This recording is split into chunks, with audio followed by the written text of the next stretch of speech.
Hello Nidorinas and Nidorinos, I'm KingNido, and today we're coming from Montana City where the Sylphs are hosting the Legendaries Flare, and as they send out their starting lineups, let's have a look at this tale of the tape, because neither of these two sides have guaranteed themselves a spot in Victory Road or the Leaders 8 yet, and for the Sylphs, they are actually on the outside looking in, so they need this victory to ensure that they are still in contention, whereas for the Flare, they need a massive win to try and move themselves into an Elite 4 position. But with that said, let us know in the comments below who you think is going to win this matchup.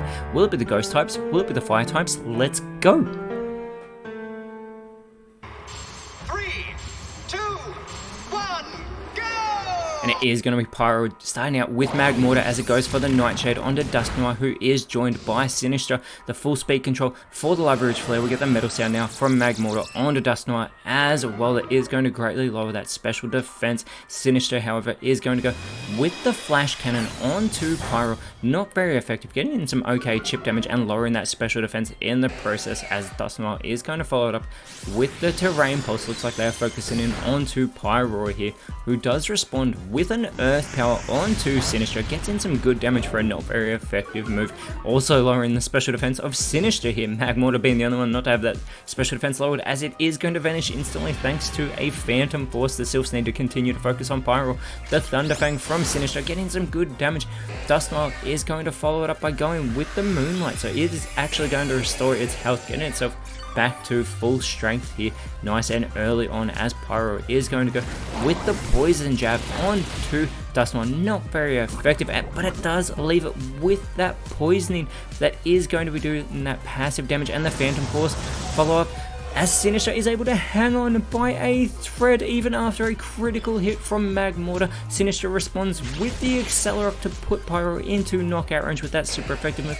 Dusknoir could finish it off. It goes for the Spatial Rend, and Pyro is the first Pokemon eliminated from this huge stakes matchup. The Sylphs needed that one on the board. They do not want to have to leave it up to other sides on whether or not they make it into Victory Road, and I cannot believe we're saying that about the Ghost types, as out comes Slitherwing for the Legendaries Flare. And the Flare have been having a great season, but they are still not a shoo-in to make Victory Road either. They need the victory here, otherwise they could risk falling out, as Slitherwing taking on that Terrestrial form for the Flare. Magmortar is going to go with the Recover, but it's not actually taking any damage, so that is a pointless move, as Slitherwing here with the Supercell Slam is going to immediately eliminate Sinistra from this matchup, leveling the playing field for the Legendaries Flare, as Dusknoir is going to go with the Fairy Wind, doing very little, not very effective damage onto the newly crowned Fire type Slitherwing, but that poisoning is doing that passive damage to Dusknoir, as out comes Typhlosion in its Hisuian form. The Jotonian form is a member of the Legendaries Flare. Could we see those two going head to head here, as Typhlosion is going to go for the Sludge Bomb on to Slitherwing. Gets in some good damage, as Magmortar is going to go with the Court Change, but there are no entry hazards currently set up. And Slitherwing does try to go for the Reflect type, but that is going to fail, as it is wearing that crown. Dusknoir, looking to capitalize, goes for the Smog, but that is going to be avoided by Magmortar. And however, what Dusknoir cannot avoid is that poisoning continuing to do damage, as Typhlosion looks to do its part. It goes with the Tickle. This is going to lower those physical stats of Magmortar, but it is much more of a specially offensive Pokemon, as it is going to go with the Acrobatics on to Dusknoir. Doesn't actually do that much damage, but Slitherwing does follow it up with the Retaliate.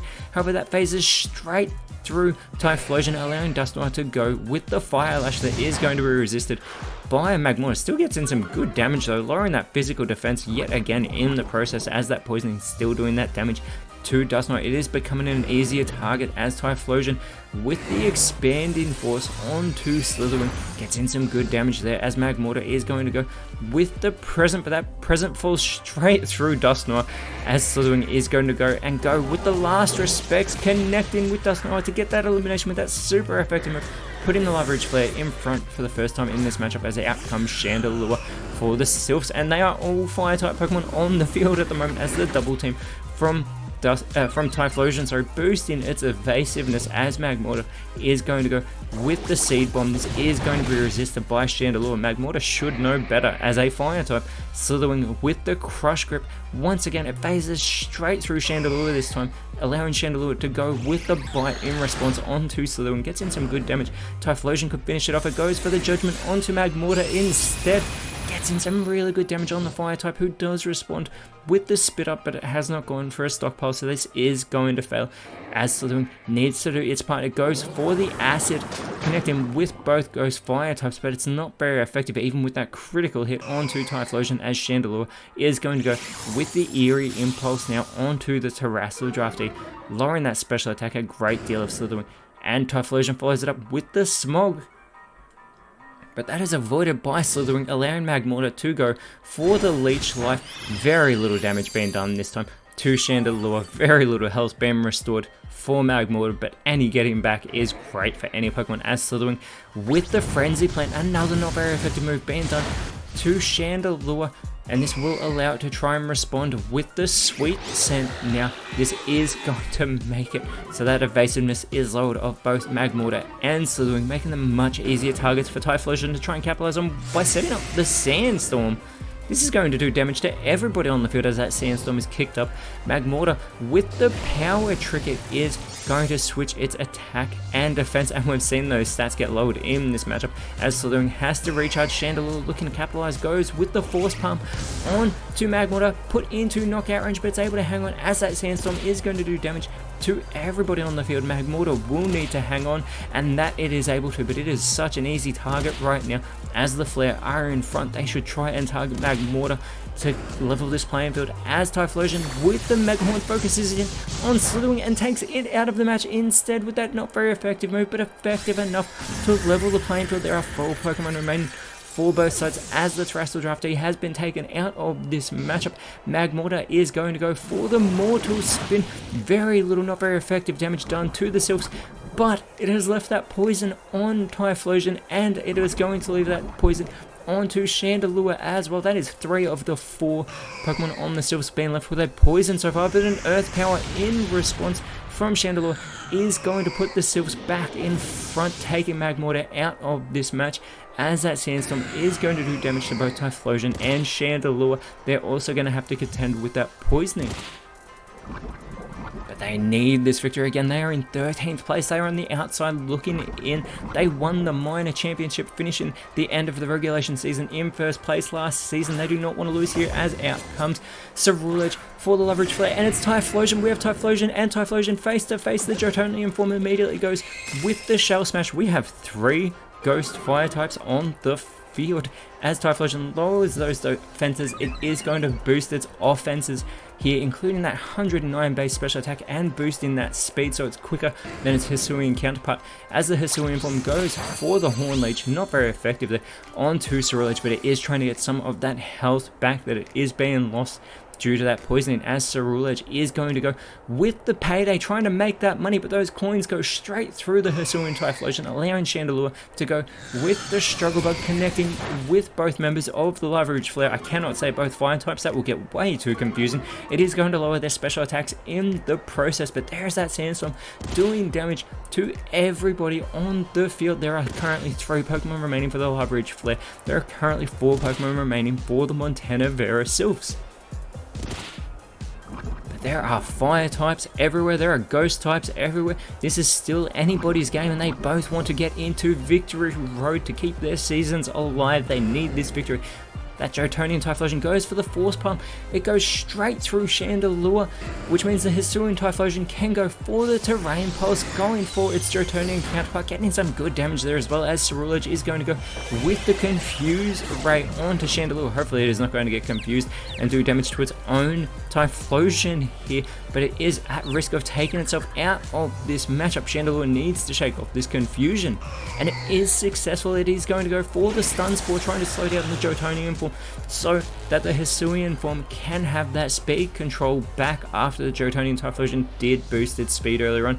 And here is that Sandstorm continuing to do damage to everybody on the field, but it's that poisoning that could also take Chandelure out of this matchup and would once again level the playing field. It is neck and neck on who is in control of this matchup, as Chandelure has been put into knockout range. It needs to hang on from this poisoning, and it is able to, but it has one turn left. Typhlosion could finish it off. It's still got the speed control. It goes for the smoke screen onto its opposing Hisuian Typhlosion, lowering the accuracy of the Sylph's member that does respond with the shockwave onto the Jotonian Typhlosion, putting it into knockout range. Ceruledge with the stored power is going to eliminate Chandelure. It has leveled the playing field, ensuring that Chandelure does not get any more moves off in this matchup. The Sandstorm has subsided, but that poisoning has not ended for the Hisuian Typhlosion. And it's going to be another Fire Ghost type Skeleturge coming out for the Montenegro Sylphs immediately on the receiving end of the Fusion Flare from the Jotonian Typhlosion. Not very effective, but massive damage being done. The Hisuian Typhlosion with the flip turn, super effective on its opposing form, getting the elimination. The Hisuian form reigns supreme over the Jotonian Typhlosion, and with that poisoning to contend with, the Hisuian Typhlosion is going to go back to the bench, and out comes Goldango as the last Pokemon for the Montenegro Sylphs. The Toxic from Ceruledge is not going to work on that good as gold steel type Pokemon, allowing for a Metal Claw from Skeleturge, not very effective onto its opposing Ghost Fire type. And the last Pokemon for the flare is Blaziken, the part fighting type. The double team from Ceruledge, it is going to boost its evasiveness, trying to make it a harder target for the Sylphs to connect, which means if they cannot connect, they cannot eliminate Goldango though with the Vine Whip. Not very effective onto Blaziken. This is still anybody's game, but the Sylphs are in front. Blaziken with the Sleep Powder, they're going to put Skeleturge to sleep so they can try and focus in on Goldango, who is a massive threat when it is on form. And Skeleturge is fast asleep here on the field, allowing Ceruledge to go for the Stone Axe. Not very effective onto Goldango, but it is going to set up those entry hazards, those pointed stones floating on the side of the Sylphs, and we know that it's Typhlosion on the bench. The upper hand is going to fail from Goldango, as this allows Blaziken to try and capitalize with the Stuffed Cheeks. It is going to chow down on its Leopard Berry here. It is going to boost that physical defense a great deal. However, this is a highly offensive Pokemon. Skeleturge is still fast asleep on the field, leaving Goldango to have to do all the work. The lunge here from Ceruledge, not very effective onto the sleeping Skeleturge, but it is going to lower that physical attack in the process, as Goldango is going to go with the Hyper Beam. Massive damage being done to Blaziken, putting it into knockout range. Blaziken does respond with the Roost very intelligently. It is going to immediately restore its health after just taking so much damage from Goldango, and Goldango will have to recharge as Skeleturge is still fast asleep. Ceruledge looking to capitalize, goes with the Incinerate. This is super effective on to Goldango, doing a little bit of damage there to Skeleturge. In the process, we get our first time warning. If we go into overtime, whoever is remaining will have their health restored to full strength, and it will become a singles battle, as Blaziken with the double kick is going to face straight through Goldango, unable to connect with those coins, and Skeleturge has awoken, going for the Metal Burst, having taken that damage, connecting with some good chip damage on to Ceruledge, who does respond with the Heal Bell. That bell is going to chime, but there's no status condition on the Blaziken, so that is going to fail. This allows Goldango to go with the Mist, and it is going to shroud the Montenegro Sylphs in that mist, as Blaziken is going to go with the Icicle Crash. This will be resisted by Skeleturge, getting some chip damage there, but Skeleturge is going to respond as we just got our second time warning. Goes for the Freeze Dry, not very effective onto Ceruledge there, but it's left at frozen. Ceruledge, the fire type, is frozen solid on the field, and it is unable to thaw out. This is great for the Sylphs, as Goldango is going to go with the Parabolic Charge. It will do damage to everybody on the field, puts its own teammate into knockout range, puts Ceruledge into knockout range, but Goldango has just restored its health, having drained the energy of everybody on the field. That is a very risky play, putting Skeleturge into knockout range, but it almost gets itself back to full strength, as Blaziken is going to go with the Lash Out onto Goldango. Super effective, gets in some great damage there. Skeleturge is going to respond with the Weather Ball, intelligently going for Blaziken here, putting it back into knockout range. We are in our final minute, we're in the countdown. Ceruledge has thought out, are we going into overtime? It goes for the rising voltage on to Goldango. Doesn't get a great deal of damage. Goldango responds by setting up the light screen. It is going to make its side stronger against special moves. Blaziken responds, it needs to go for something. It goes for the CNC Storm. It connects with both and it gets a huge play, double elimination, critical hit on Goldango. Goldango is eliminated. The Flare in front, Skeletor's is eliminated. Typhlosion's coming back out onto the field. And Typhlosion takes damage from the pointed stones, and just like that, as that timer counts down, the Leverage Flare with the buzzer beater have just kept the Sylphs out of the leaders 8. And as I try to catch my breath with what just happened, the Sylphs are still in contention, but they need it to go horribly wrong for the Aqua or the Galaxy, whereas the Flare have moved themselves up into 5th place, and at this point, it looks like they will be going up against the Sutopolis Aqua in the quarter trials of the leaders 8. But with that said, Nidorinos, thank you so much for watching. Let us know in the comments below who you thought was the best on field. And if you enjoyed what you saw, please leave a like, share, subscribe, but more importantly, always remember, you are awesome, and I'll see you when you see me.